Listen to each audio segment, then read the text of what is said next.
Hello, Jamie from Inky&Scrappy back with, I do believe it's episode 12 of my Let's Start Stamping series with Inky&Scrappy. So today I'm going to be using Lawn Fawn's new treat cart stamp set. I played with this one a little bit last week just coloring wise, so I want to, actually make something with it. So we're going to do a little bit of mask stamping today. I don't have the coordinating die, so I am going to stop the video and run it through my brother's scan and cut. Otherwise you can, hand cut them all out. That's definitely an option, but because I don't have the dies for this one, I'm going to show you how to do some stamp masking so we can, get that look without having to fussy cut. I hope that makes sense. Anyways, we'll get there. So I have some images already picked out and on my thing, and then we're also going to make some pattern background paper today. And I'll explain that one when we get there. So other than that, let's start with kind of the sketch I'm thinking of. I don't plan on using this one exactly, but it's kind of along those same lines. I'm going to have, I think, a square towards the top, or maybe through the whole panel, and then a sentiment at some point in time in there. I haven't really decided, but if you're looking for a layout design, maybe we'll have a new one today. Maybe we'll end up following this one. I have a couple of different ideas. So ultimately, this big background piece is what we're gonna be doing some stamping on today to kind of create our own pattern paper for this one. So without much ado, I'm gonna start stamping and we'll go from there. So I have my images selected for this one. So the cart, the sign, the little fox critter. I did do the little fudge thing and one ice cream cone. I might end up doing a second ice cream cone. We'll see how that one, I'll probably stamp two and we'll see. If I don't need it, I don't need it. I also have the bear, you can't see it, right up there. I'm gonna put him as the, the ice cream aficionado in just a little bit here. Is it an ice cream aficionado or an ice cream barista? A barista? Because it's a bear. It's not really, coffee, so coffee's, I don't know. What's an ice cream scooper called? I'm sure there was a name for it back, when ice cream shops were a thing. Way before my time. I guess ice cream shops have really come back, I suppose. At least I like to stop at them when I find them. Soda shops, is that what they were? Oh, that'd be a fun stamp set for Lawn Fawn to do, like a soda fountain shop. That would be kind of cool. I mean, ice cream would work with it as well. Okay, so I have my images, my main focal images stamped here. Let me grab I just need some masking paper here. So I'm just going to come in here and kind of put my mask down on my already stamped sheet of paper right along that line there. I don't want it over the line. Okay, so we have that on the line there. And let's see, I want to add the little ice cream cone on the top of my sign here. Usually for this stuff I will use my stamp block, but because well, maybe if I can get it to stay and not stick to my fingers. You get to see my head there. And then I have the vanilla, coffee, and mint chip on the sign as well. You could definitely put the menu in there. What are some of the honey, berry, carrot, which I thought about using, but since I decided to put the fox in there, I decided to go this route. And so for this little guy, he really should be like way down here. He's kind of short for the cart, isn't he? Oh well, okay. So I'm going to set him here, keeping in mind that I want my fudge to be over here later on. I think the fudge is going to cover him up, which is just fine. Just a little bit. I thought about stamping it all at the same time, but I just don't think it's going to be enough. Okay, so we have that and that. So we're going to press those back on there. Let the paper stick. We'll add some ink again. Stamp those. Did they stamp good the first time? I think I need to re-ink. ink pad. I need to buy more ink first, but I'm trying not to order anything right now. Okay, so now we should have our little bear is already in our cart. So then later on, and I might actually be able to get the fudge in here. Well, let's see. If I can get the fudge in there, we'll put it in there. I guess if I have to start over, I have to start over. I'm going to grab another ice cream cone and put that in there as well. I think we should be okay. Because I think that line is just going to...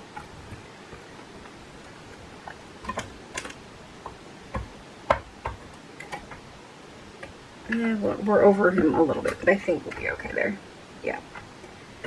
And I probably should have left the mask on the bottom, but I think it turned out okay. So I'm not too worried. And there we go. So I could have definitely done that one first and then cut a mask and done all the layering. But you know me. I like to be, we're not going to say lazy. I like to do less work, if at all possible, when it comes to card making. Okay, I need to go grab a color. I haven't decided what color I'm coloring things today. So we are going to be using the Hoo Hoo markers today. I'm going to pull out my 60 color set. I might be able to get away with the Fox, these red tone, like these yellow red tones here. They're like a reddish brown tone would work for them, and the browns will work for my bear, or I can always make a white polar bear and just use that BG038 as like the white highlights. So maybe we will just stay with the 60 set today and not pull in the skin tones. But if you have the skin tones and you want to use them, there are definitely some options there for a little bit more bear colors with those ones. So I will go grab some colored paper and some figure out my markers, because I haven't decided what colors I'm going with yet. But you know, it's called Jamie's Unprepared. So I've picked out some pattern papers from the Stripes and Sprinkles 6x6 petite paper pack from Lawn Fawn, just to kind of give me a starting point for color. I picked out the blue and then the yellow kind of for my scene building ones. We're not going to do any stenciling, so I'm just going to do some paper, you know, some background pieces for the paper. We'll get to those. But I wanted to start with this one right here is going to be my back panel piece. And then of course, I also pulled out some markers. So I'm going to do some simple coloring. We're only going to use one marker blend for a lot of them. The characters I tend to add in a second color just to get a little bit more depth, or because they have two different parts. So for my Fox, I'm going to use E679 and WG150, which is warm gray, 150, and terracotta. And for my bear, I'm going to go with E463, which is walnut, and E280, which is brown gray. It's not brown gray. Anyways, and then for my colors, I'm going to go fairly simple for my actual coloring of things. I will probably bring in the brown gray for like the cone, anything that's brown that I think I need.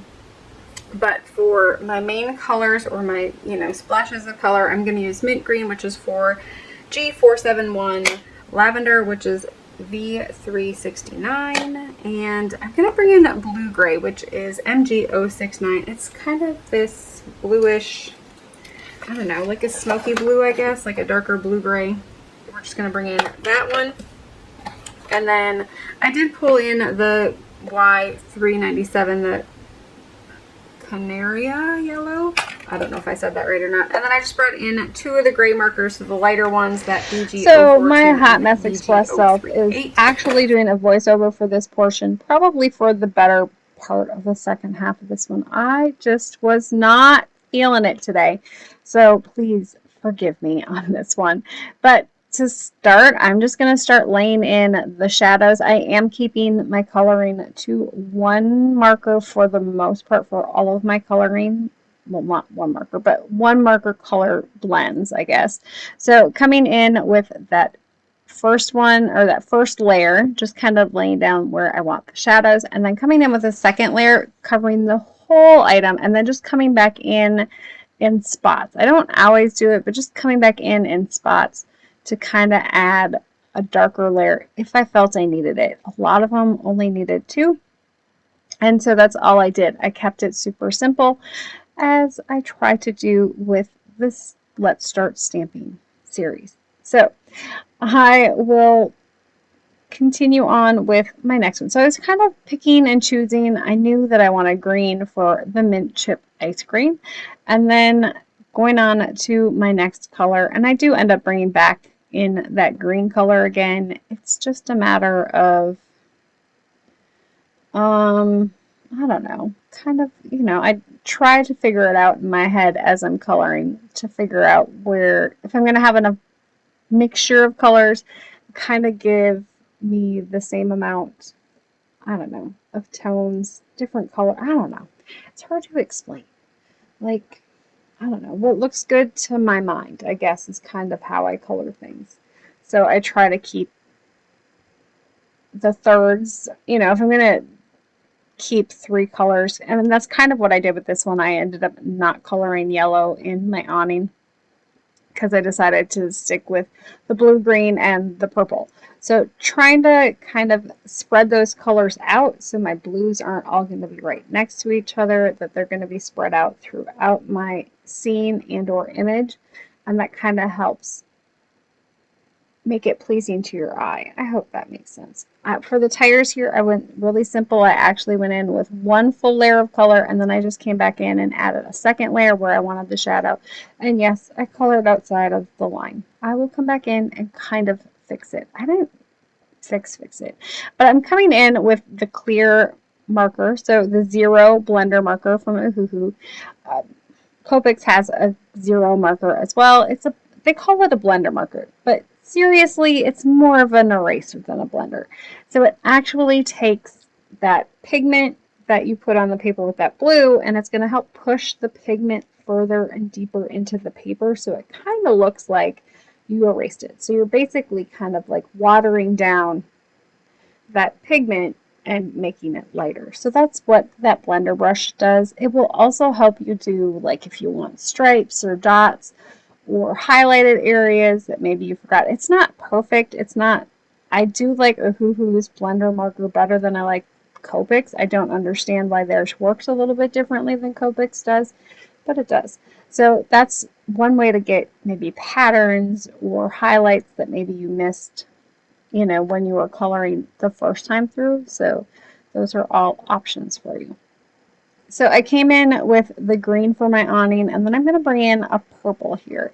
So when I was looking at my purples, I kind of had wanted to go with a pinky purple, and then ultimately I ended up with this purple, and I liked this color combo. I kind of stuck with the middle of the road colors on my 60 marker chart. So I didn't want to go too dark. I didn't want to go too light. I wanted something that was going to kind of have enough color, a light enough tone that I could layer it and it would get darker, but it wasn't going to be overly dark. And then, with that one layer was going to be the lightest color is really going to be my 1 layer markering, right? So knowing that I can achieve a really good color saturation and variation with 1 marker, a lot of times I go for a lighter or a mid-tone, because those ones are going to give you a better, the dark one's going to be dark, and so the only place you can go is even darker. So keep that in mind. I don't know. I hope that helps. And then my other tip for you is going to be move your image and your paper around. I color better when I can move my paper and or my image around. So I'm always working in like maybe an up and down stroke pattern, especially for larger areas like this. So keep that in mind if you know that you color better. And I don't want to say that I purposely do it. I think it's just a habit at this point. But don't be afraid to move your paper or your image so you can color and work, better into your strength, I guess. A lot of times I do this with watercolor and any wet mediums just because I don't want to run my hand through an already colored area that might not be all the way dry. Now, with alcohol markers, they pretty much dry instantly, as does, the ink from, I'm using Lawn Fawn Jet Black on this today. So So the ink dries fairly quickly on that as well, but think VersaFine Onyx Black. You don't want to rub your hand through it because it will smear, just like Distress Oxides will also smear because their dry time just is a little bit longer. So keep that in mind when you are coloring and doing those types of things on your mediums. So I'm just going to continue to color in here, kind of adding and figuring out where I need to add my colors. So of course I'm going to do purple on the center of the wheels because I don't want to do green on green there because it's going to get lost in the green. Keeping the bottom of the cart kind of showing through the top half of the wheel and not the bottom half of the wheel. And then for my countertop here, I ended up going with that light gray. I figured it was probably more than likely a stainless steel because, you know, food service. But that's kind of where I went with it. And then, so I do the darker of the two. So I kept this one super light. So I did the darker of the two, and then I just went over that one again with a second layer. And did the same thing for the handle and then the parts that I figured were going to be metal. I think this one is a cool one, right? So cool tones tend to look more metallic in, I don't know, overall. So the vast majority of my cart colored at this point. So I kind of can see where maybe I need a little bit more green or maybe I need a few other things. I did decide to bring in a yellow for the background because I've already decided on my background pattern paper for my scene on this one. And so because I knew that I was using that yellow polka dot, I did bring in the yellow. Now this yellow ends up being a little bit darker than my pattern paper.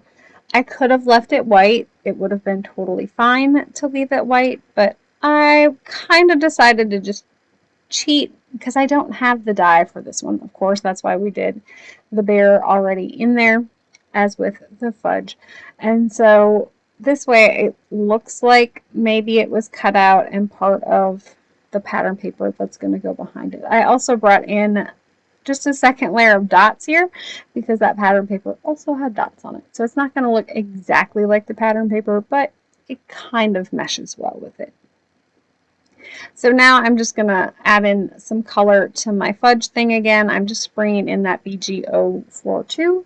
And then, yeah, I think I left the fudge at this point and went to the bear because I was like, I don't know what I want to do with the fudge. I could go with the chocolate color. I could go with I think I ended up doing something different. But so for the bear, I'm just coming in with my walnut color here, my darker of the two that I had kind of pulled for the bear. Now I had thought about bringing in two tones for the bear.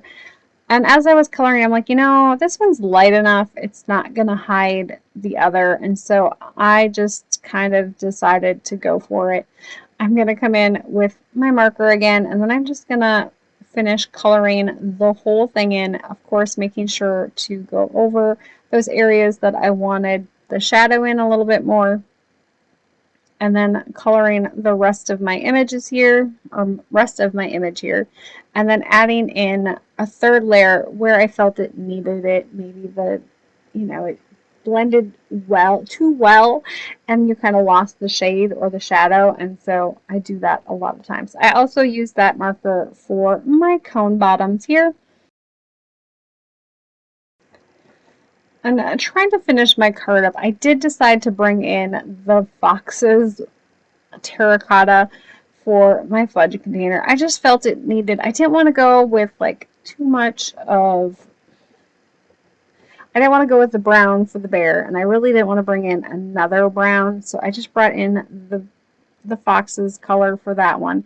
I'm also just going to do the same thing with the fox that I did with the bear, kind of laying in my shadow where I want my shadows to be, or where I think there's going to be maybe a darker shadow to it underneath the jawline, of course. And then, of course, just going back over the whole thing again with my marker again, and then adding in a third layer where I felt it maybe was needed. And then, of course, coloring outside the lines again, because why would I stay in them?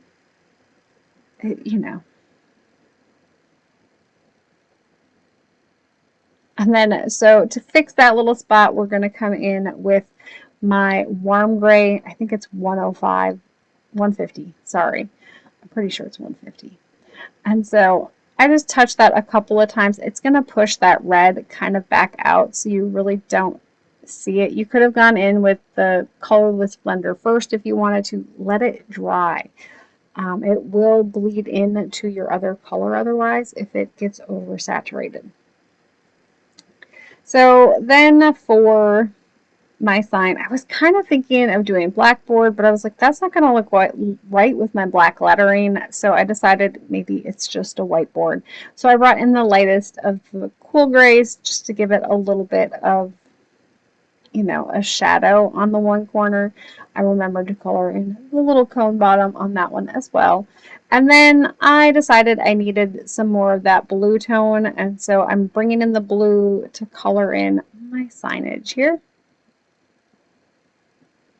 And I didn't do anything special with this line. I didn't, you know, necessarily add in. I kind of gave it shadow on one side, kind of the same side that I left the shadow on my awnings. Just that's usually how, you know, I try to work my shadow on the same side. And unless I know something is going to be on top of something or somewhere in my scene, if I'm that far ahead of myself, I'm usually not that far ahead of myself. Okay. I did decide to go with the blue on the fudge. Maybe I should have done green. I don't know. But I figured the little fox was going to be holding on to the green cone. So I figured the green would kind of add in there and left it at that. So yeah, there are all of my images all colored and ready to go. Okay, so we're going to do some tone on tone stamping. There's a couple of different ways to do this. You can definitely, so I am using Petal from, I'm pretty sure this is Petal cardstock from Close to My Heart. So of course I could use their Petal ink on this one as well. I'm actually going to show you on one side kind of the differences between them, and then we can, you know, we'll pick our favorite and go from there. I also brought in Seedless Preserves from Tim Holtz from the Distress Oxide line. You could definitely just use a Distress ink. It'll kind of give you the same look as the Close to My Heart one. It's a dye ink. And then Versamark is a watermark stamp pad, which I use a lot for stamping when it comes to stamping things like trying to think. I use it for embossing, like heat embossing. You can also use it for things like this. It will give you a tone-on-tone look without having to have multiple inks. So if you like this look, I'm looking for my stamp set, that's why I'm mumbling and murmuring again. Don't mind me. Okay, so I think I just want to do kind of like maybe just a couple of different images. I'm gonna arrange them kind of in a, I don't know, triangle pattern in hopes that I can kind of get them to work out in a pattern. One image is probably the easiest way to go. We're gonna go with 3 because, you know, I like, if I'm gonna fail big, let's fail big. Okay. So for this one, I'm just gonna start with that Distress ink. So you can't really see it, right? As it dries, you'll be able to see it a little bit more. The other thing you can do with this one is you could definitely stamp it, put some clear embossing powder on there and heat set it. I would definitely only stamp a couple before I heat emboss and continue on that way. Just because you are going to get, you know, it's going to dry eventually and it won't stick as well. So that's something that you could definitely do with this one and go that route. So I have that one on there. Let's try the dye ink. So that one's definitely going to give you a darker look, and if that's the look you want. So this one's going to be very subtle. I hope that makes sense. And, you know, just because I'm switching things up, I'm going to clean it kind of in between there, between each one. So let's see. And then this one's kind of going to give you that same tone-on-tone look. I'll probably go with, which one matches my purple the best? Probably the Petal, because that's the paper that we're using. So I'll probably go back to the petal. But the seedless preserves, you know, something like that would work in either the distressed or the other. I like the look of the watermark. It's very subtle though. So if you want a very subtle background, do the Versamark on that one. I would also probably do an embossed on that one. Maybe even like a glitter emboss with that one. How do I like how my stuff is arranged? I should be able to wiggle stuff in there. Alright, so that's kind of, you know, the basis of working on those tastes of working with stamping tone on tone and doing that on those kinds of inks. So because I have 3, I'm just gonna like continually twist it and turn it here.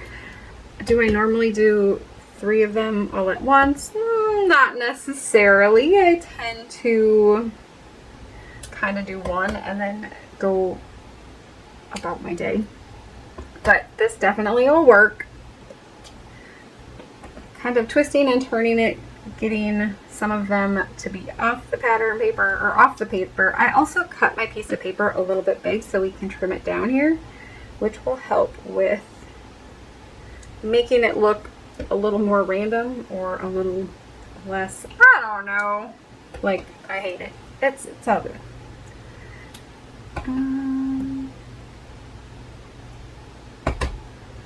And I'm not worried if it doesn't stamp perfectly. It's okay. It's your background pattern, so it's not, how shall I say, I don't want to say it doesn't matter because it matters, but it's not a huge, you know, it's not a huge deal. You can definitely work on, and I don't even need to do all of those because for the most part, some of those, let's see, what do we need here? We need an ice cream cone there. So I'm just going to come back in and stamp some individual ones where maybe I missed the mark while I was doing. I wasn't paying attention. I was just stamping and going. So there is our pretty pattern background paper. Pretty quick and easy. Yeah, you have definite options when it comes to what kind of inks, different looks that you will get with the different kind of inks. Let's see if that one, I don't know if that really, my watermark ink is not showing up very well. And it could very well be the paper on this one because it does have a coating on it. I can still see that it's a little wet. It didn't give me the look that I was hoping the watermark would definitely give me, so I apologize. Okay, so for this one, I'm going to trim this one down. I want to leave a little bit of a border, I think. Let's see if we're going off the sketch. So I need to trim it down to about 4. So do I want to trim down a little bit from each side? We'll go here, and then we're going to flip it, and we're going to trim it down to 4 here. And this way, I kind of like this edge, so I'm just going to trim this one down to 5 1/4. Now, you know, it's not a huge deal one way or the other. I just liked how my edge turned out. It had stuff coming off and on, and it wasn't, you know, it was pretty on that side. Not that the other side wasn't pretty, I just liked how that one had finished up. So you could definitely do different things in there. You could have done like the bigger things. So usually if I do a background pattern paper, I will start with my biggest object. Usually I hand stamp. You can definitely put it in your platform and move your paper around to your stamps, or you can clean up your stamps individually every time and then set them down and restamp. It just takes a lot longer. I'm usually I err on the side of quick because I'm not that patient. Okay, so we have this one here. Now this one I had only planned on bringing in for a little bit here. So let's see, let's do 1.5 inches.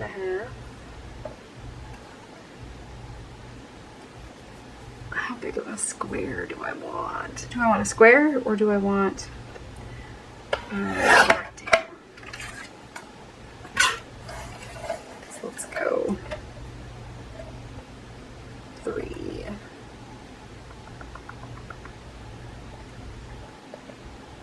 Let's do a rectangle. Do I want 4? That's kind of long. Well, okay. Let's go 3 1/2.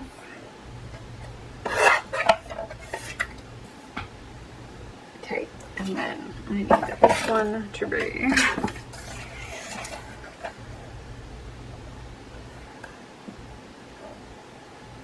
So if I did that one, well, I could do it.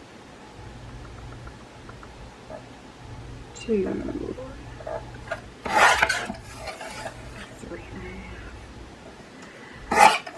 Technically, I cut myself a square, but I don't think I'm going to do it as a square.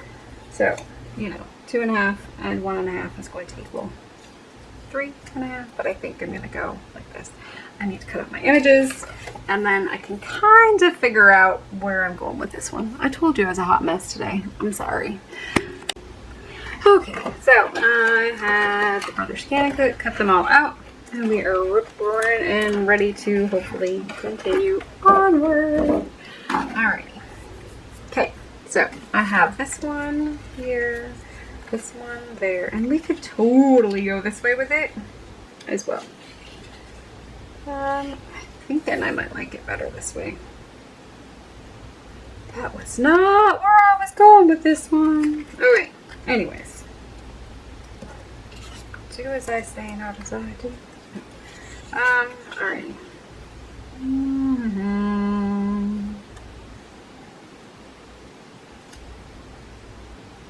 More green. Okay.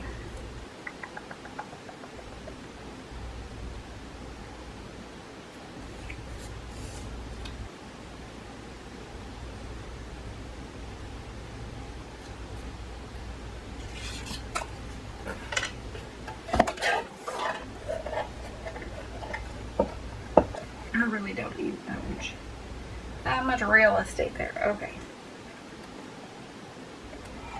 I'm going to trim this down to 3/4 of an inch. So basically I cut it in half.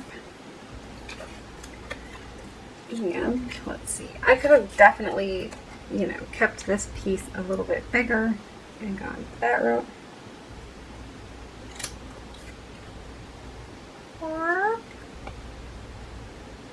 I think we're good. Right around there. So my yellow is a little bit darker than my pattern paper yellow, but it's fine. I think I kind of want to go that route, and then maybe just do a little sentiment strip down below it. I think that'll look good. Yeah. Okay. Sounds like a plan, Stan. Okay, I'm bringing in my glue bottle. It's hiding from me today. Okay.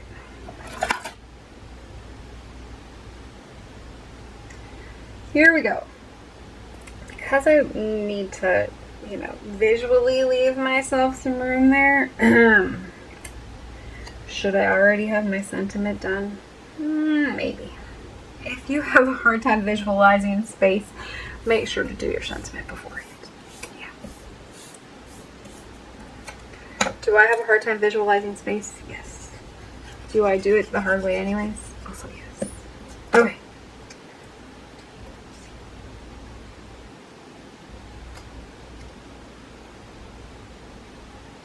I'm just gonna butt this right up here. I think I need, you know, that space. So, do we want a final?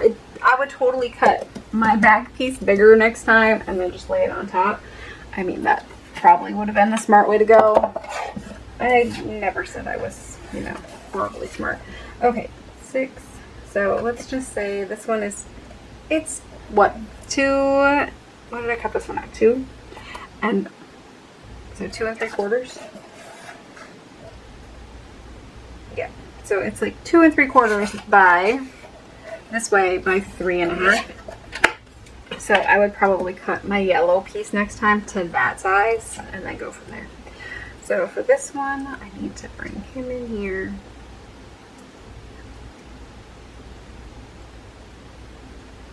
And let's see. I'm going to trim off a little bit of the white here. I like to do that on images that overlap my little characters just because, you know, I like it to look like maybe it's a continuous thing. And then I'm just going to, I like to glue these before I place them.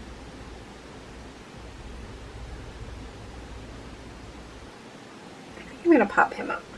But we're going to put him here. And I can definitely have characters and images kind of going off of my little mat if you want. But I think I'm going to pop those two up.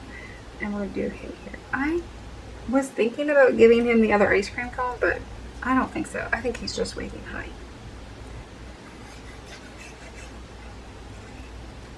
So we're going to place him. I'm going to do him pretty much in the center. And then we are going to bring in some foam. Okay. I'm going to have to voice over this whole entire video because I was a hot mess today. Okay. So I'm just going to add a piece of foam here, and I'm going to pop that one up. Oh, you can't even see my hand. Okay. I'm going to have to bring this one down.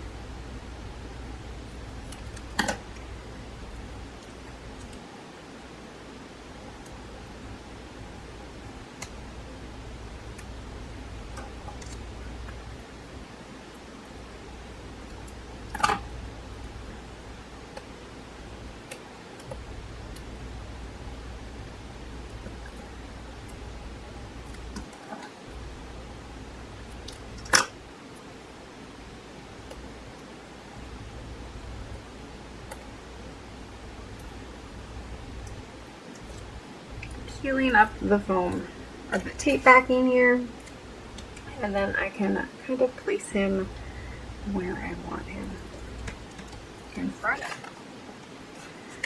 So there we have that one. Let's see. I think I said I needed more green, right? I think so. I think I need more of that green tone there. Is that one close? Yeah, it's close enough.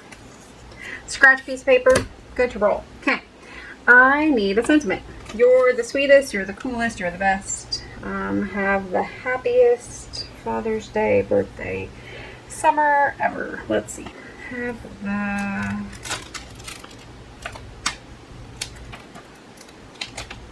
Can we do the sweetest? Have the sweetest birthday ever. Exclamation point. Okay, so we are going to bring back in my stamp platform.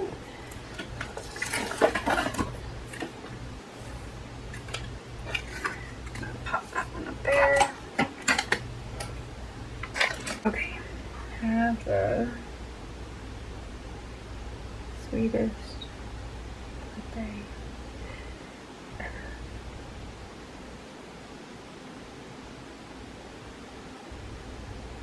I'm going to add this after the fact because, let's be honest here, this is not going well. Okay.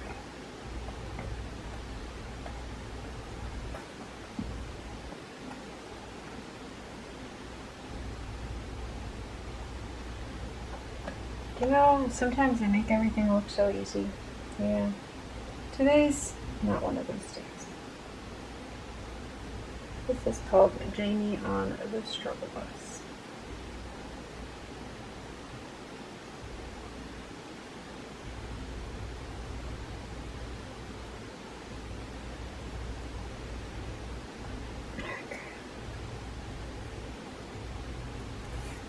Okay.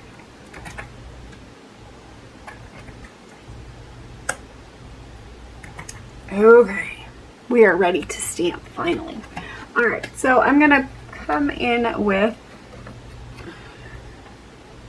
my VersaFine Onyx Black Pigment ink. I'm also going to do just a teeny tiny little bit of heat embossing here. I just want to make sure that I'm still going to be on my piece of paper. I did treat it with some anti-static powder just to, you know, it's going to be clear over the top of this, so it's not a huge deal, but I want to make sure that I'm going to have nice, good impression first time through, but I'm hoping that I don't have anything stick. Does that make sense? I hope that makes sense. I think this one is my clear. And I'm just gonna bring that in there.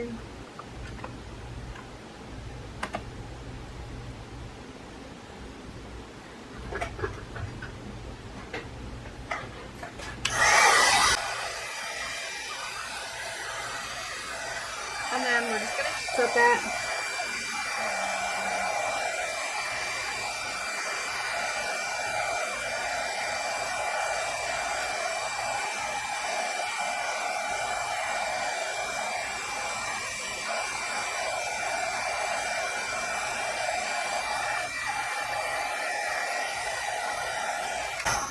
Burn my little fingers.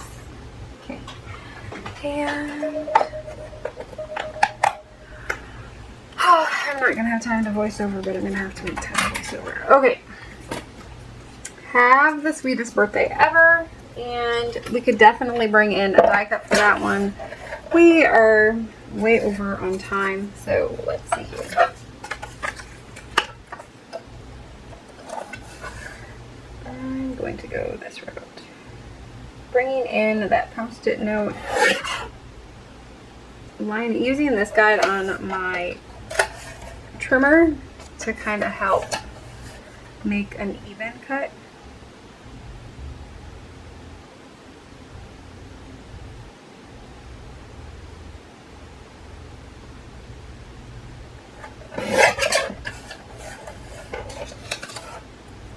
And then for this one, I'm just going to go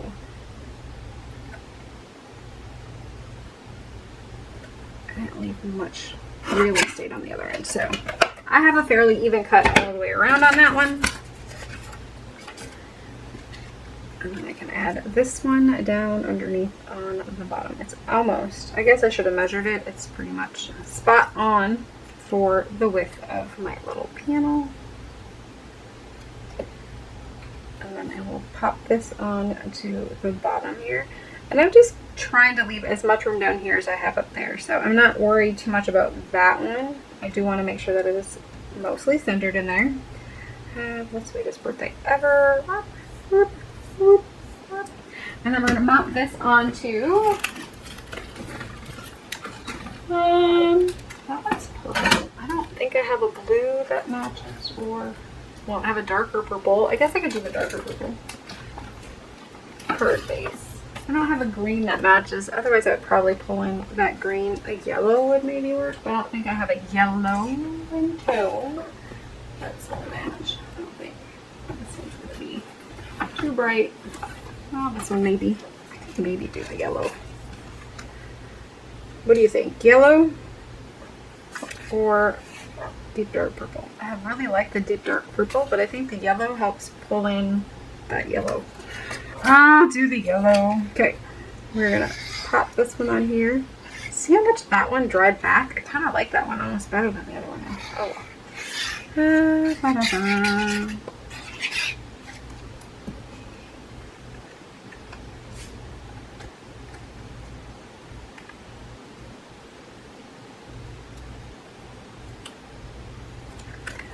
then I just need to center. Maybe I might need to cut down my card base because I can't cut straight lately. Okay, there we go. I think it needs some, you know, some glitter, some glitz. Let's see here. I'm just gonna bring in some Distress Signals. Let's add some glitter to my ice cream here. And then, because I added glitter to that ice cream, let's do all of the ice creams in my background. And when I decide that's probably not enough glitter yet, you know, I'll probably add some more. I'm kidding. I think we should be good. Hopefully. Maybe. Possible?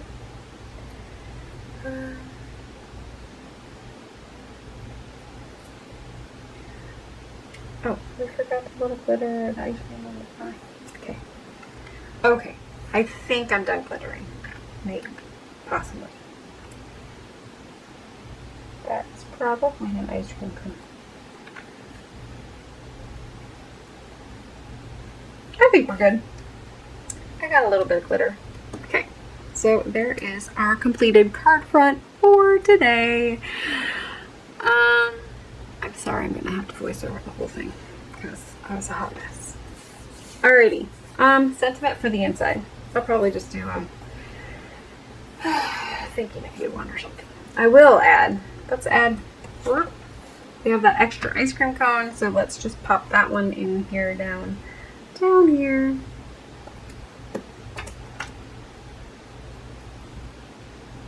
I will not glitter that one because I need to close it. So there we go. Boop. I think we're good. Okay, so there we have our completed card for today. The glitter really just kind of finishes it off. Yeah. Thanks for joining this Hot Mess Express today. You did get to enjoy most of the original audio because, yeah. Anyways, I hope to see you guys again next Saturday. Keep getting inky. Bye.